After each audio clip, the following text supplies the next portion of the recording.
Good morning, everyone. Nice to see all of you. So, today's topic is interest and the power of interest. So, just being interested in something sustains its existence. This interest is something that feeds your experiences. As you could see during the meditation just now, that what is the cause of your thoughts is basically being interested in them. So when something arises, you have an experience arise in the mind, you start to describe it, you start to become interested in it, because an experience is always accompanied with a certain taste. There's 3 different types of taste. 1 could be a neutral type of taste. 2, it could be a pleasant type of taste. 3, could be an unpleasant type of taste. So you can hear a sound, for example, you pick it up, and then what happens directly after picking it up, after being aware of it, you start to assign a type of taste to it. Or maybe you like it because it's pleasant. You dislike it because you feel it's unpleasant. Or you don't really react to it at all because you perceive it as neutral. So these 3 types of tastes are called feeling in the Buddhist teaching. Vedana, the word for that is Vedana. It's kind of like a taste that would come right after a sense experience. So for example, you can experience a sight, a sound, a smell, a touch, feeling, right? A thought, an inner kind of experience. Which one did I mention? Taste. So we have all the 6 senses, right? Including the mental sense. In Buddhist phenomenology, we also count the mental as one sense, the mental realm. The sense objects of the mind are thoughts, right? To make it really, really simple. Let's just make it simple for now. It's just thought. What the mind picks up is thought. What your ears pick up is sound. What your nose picks up is smell. What your tongue picks up is taste. It's pretty simple. There's always an organ, a sense organ, and that there is a sense object. When they both come together, there arises a consciousness around that. So we call that coming together of those 3 factors, we call it contact. So basically that's your experience of hearing, smelling, seeing, thinking, and so forth. Once that has arisen, feeling will arise. So the arising is that conditions feeling to arise. The way you feel about a sense experience is, we could say, something that you have learned in the past.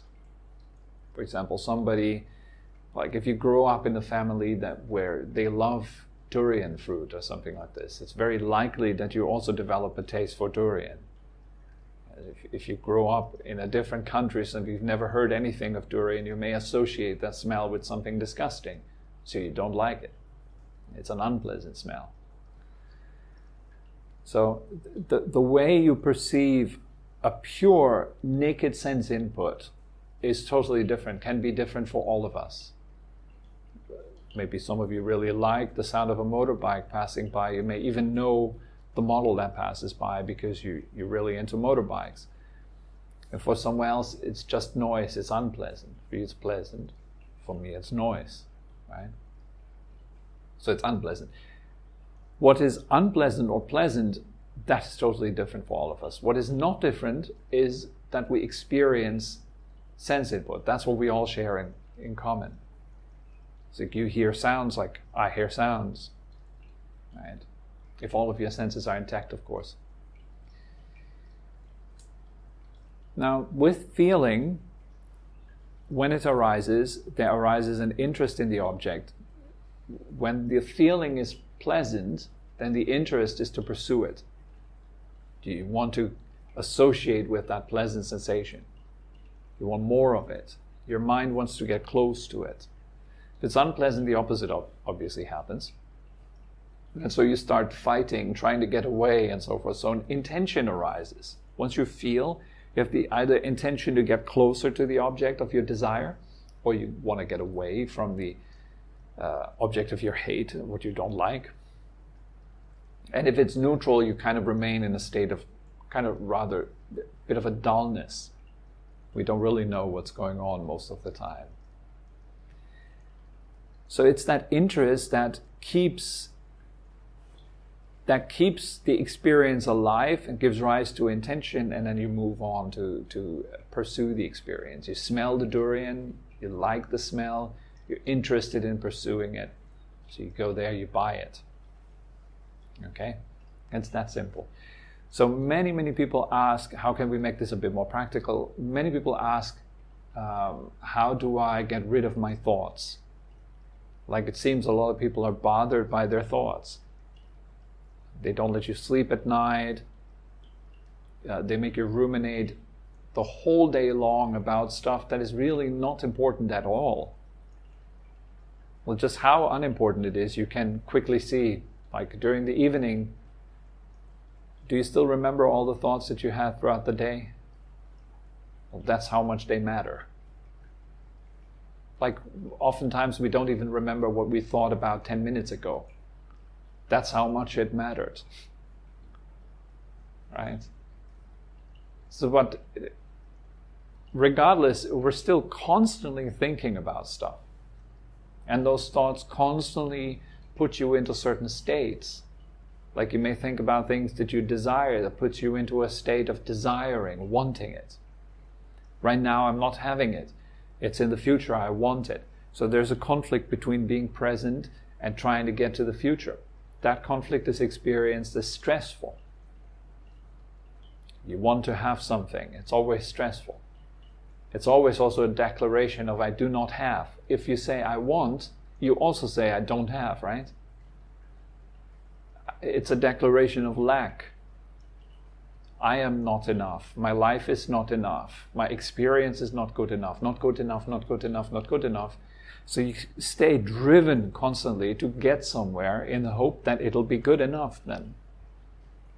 But guess what? Because you're constantly cultivating a state of not good enough, how could you suddenly be an expert at good enough? Impossible, because all you're ever training is desire. And if all that we're training is desire, how can we become good at satisfaction? How would that be possible? It's impossible. If you want to get good at satisfaction, you'd have to train to be satisfied, right? So why are we so interested in our thoughts? Because our thoughts, they constantly suggest it. They're based on this idea that it's not good enough, and your thoughts are coming with the promise of fixing it. That's why we're so interested in them. They come up with solutions to your self-made problems. So thoughts make up a problem and then they come up with solutions also.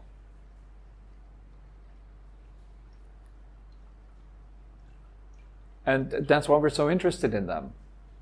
So during meditation, we abandon that interest. And how do we do it? By seeing what thoughts really are. So we're not trying to just block them out. Instead, what you want to do is see it for what it is. I mention it quite often, so this is a simile of a snake. If there's a snake on the road and a merchant walks by and he sees that snake, it's twilight, he gets really scared. And he's scared precisely because he thinks there's a snake, right? Now, if he were to look closer, he would actually find out that it's a rope that's curled up on the street. But he doesn't want to look any closer, so he just remains scared of the snake. So he freezes in place. And he thinks of ways of how to get rid of the snake or how to circumvent it or, like what to do. And so he calls friends for help and he asks for advice and all of that.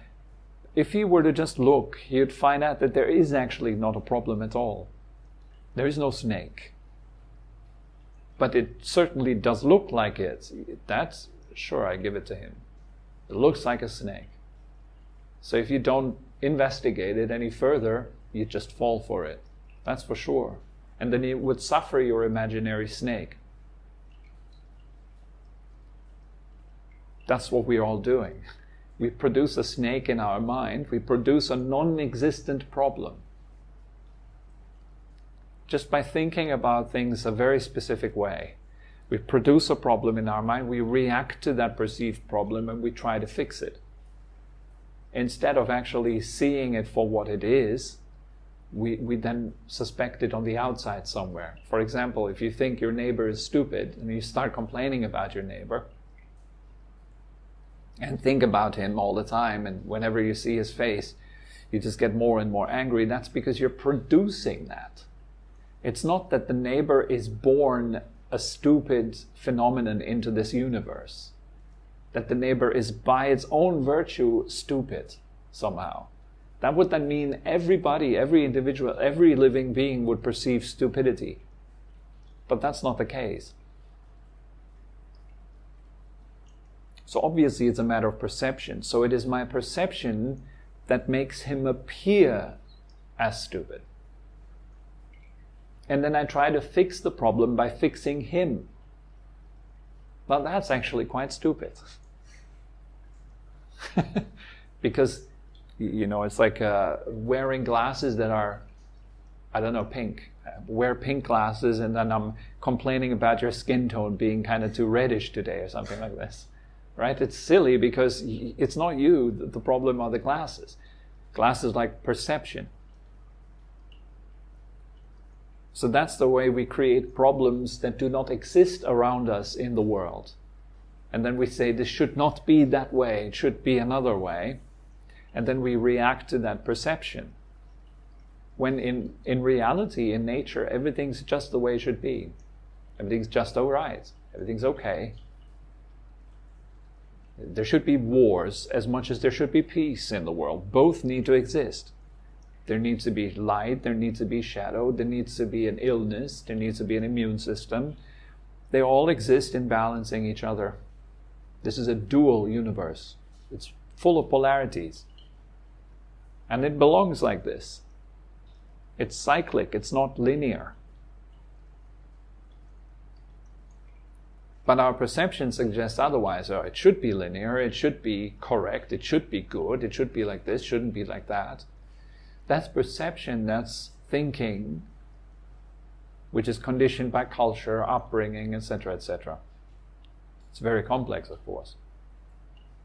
So you move to Thailand maybe, and then at first it's wonderful, and then you start complaining about things not running the way you're used to back at home. This is better, it's faster, it's more efficient, here it's not efficient, the driving is better at home, it's not so good here. And so you start finding fault and so forth.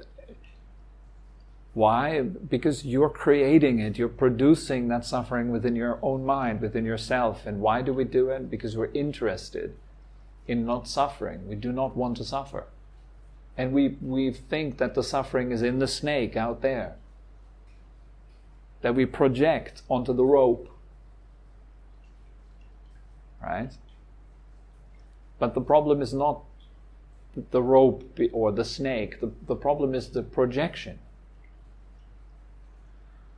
So when we look at our thoughts directly, we're not trying to block them out and get rid of them. You look directly at them.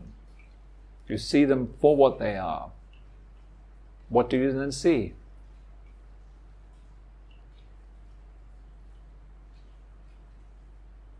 What are thoughts?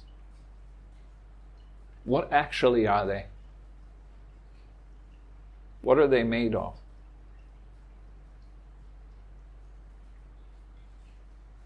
Are they made of bananas? Iron? What do they consist of? What does modern science say? What is a thought? They're not too far off, right?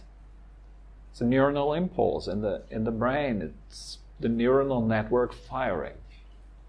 What is that made of? It's bioelectric currents. It's just energy.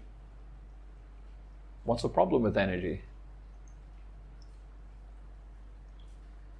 And then it moves also, right? What's the problem with movement?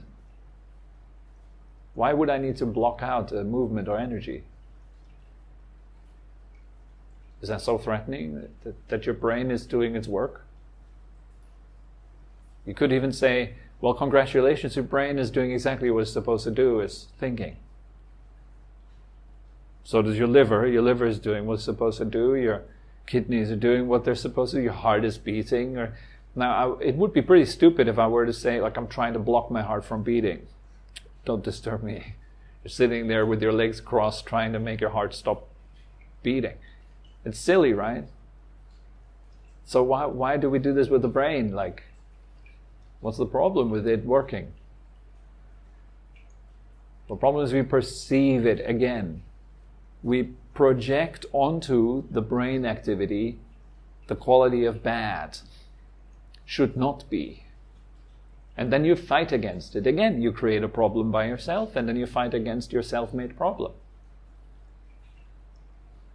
When there is not any problem to be found, if you were just looking, you would see there is no snake. There is no problem. There is just neuronal activity, just firing away. How did you make it a problem? Maybe you've read a book. Thoughts are the root cause of all suffering, or whatever, I don't know. Maybe you've read something like that, and then you think, oh, wow. Damn those thoughts, I need to get rid of them.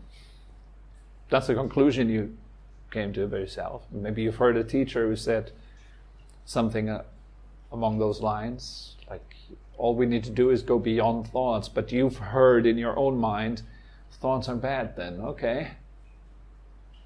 Must get rid of them. But the teacher may have just said, go beyond your thoughts, which is a very different instruction. Abandon your thoughts, also very different instruction, but you've heard, abandon your thoughts. Meaning, get rid of them. You see how teachings can be misinterpreted so easily? And you think you've understood it. You go back home and you sit down and you do the opposite of the instruction. That's how easy that is, right? So you need to learn to listen really, really well and ask good questions. Because when you think you've understood, chances are you haven't. So what we do is we look directly at your thoughts. Directly look at them. See them. They move. So that means they arise and they pass. Don't they? Is there any thought that stays around? Have you found any thought so far that you thought 20 years ago and it's still ringing in your head? No, right? There's no such thing. Every thought moves, just like wind, like water, like electricity, it moves. So then why try to get rid of something that gets rid of itself? Is there any point to that effort? It's like sitting in front of a river trying to get rid of this patch of water that just flows by. It's getting rid of itself. Why would I go into the river, grab it, and try to get rid of it? Which is totally silly because anyways, grabbing water is silly. But that's what we do with our thoughts. That's what interests us. It grabs the thought and then it tries to get rid of it. So why grab it first of all if you don't want it? Why pay attention to it at all if you don't want it? Why feed it? Why give it so much power by resisting it if you don't want it? Why not just let it pass through? As you do that, something funny will happen. The more clearly you understand the nature of thoughts, the less interest you have in them. It's like you understand it's a child's game. And you slowly realize that, oh, right, I'm an adult. Why would I go there and play child's games? Why would I wrestle with my thoughts? Why would I roll around in their mud? There's no point in that. And so the more distance you gain, the more you can see that they're really nothing. They're just flickering bits of energy.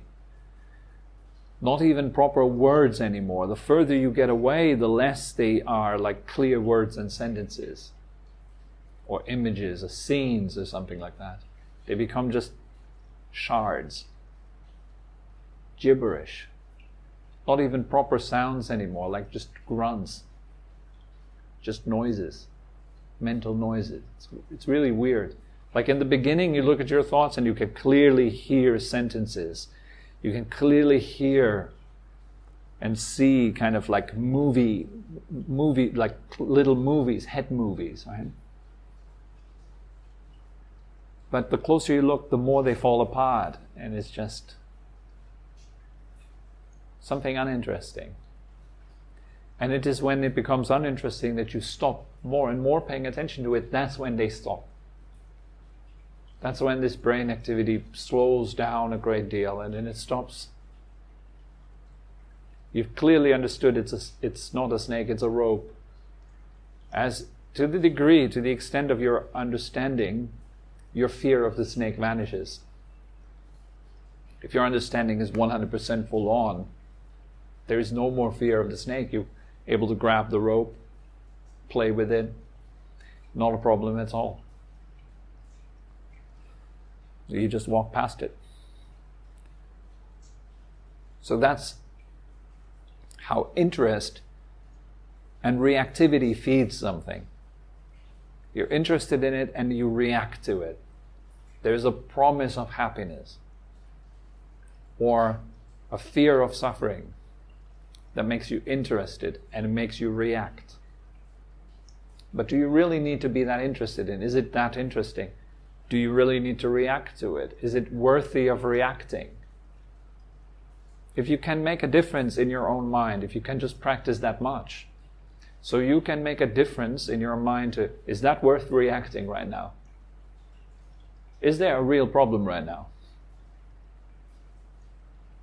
If you can discern that, you're pretty good. You're doing really well for yourself. You save yourself a lot of trouble. Unnecessary trouble, right? Anyways, self-made trouble. Just only need to look. And so a great question we can ask ourselves throughout the day is a simple one. What am I doing right now? Where do I place my attention right now? Why? Why do I place my attention there? What's in it for me? Why am I investing attention into this? What's the promise? I guarantee you it's something about suffering and happiness, guaranteed. I'm paying attention to this line of thought because it promises me future happiness. Look closer, it's an empty promise. Guaranteed. You won't find future happiness. You either find it right now or you don't. And you find it if you let go of what's not giving you happiness.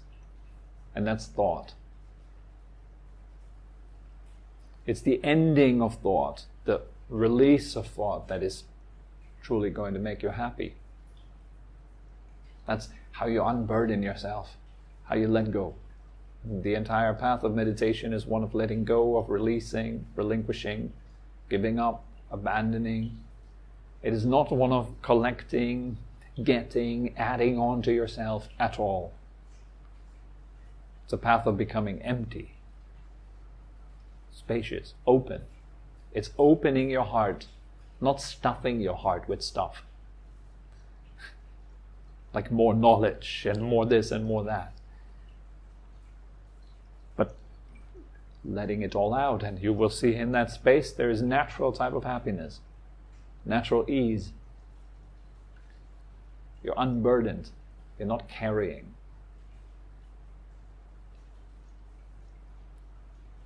What am I doing right now? What's the promise? Why am I investing in this right now? Really?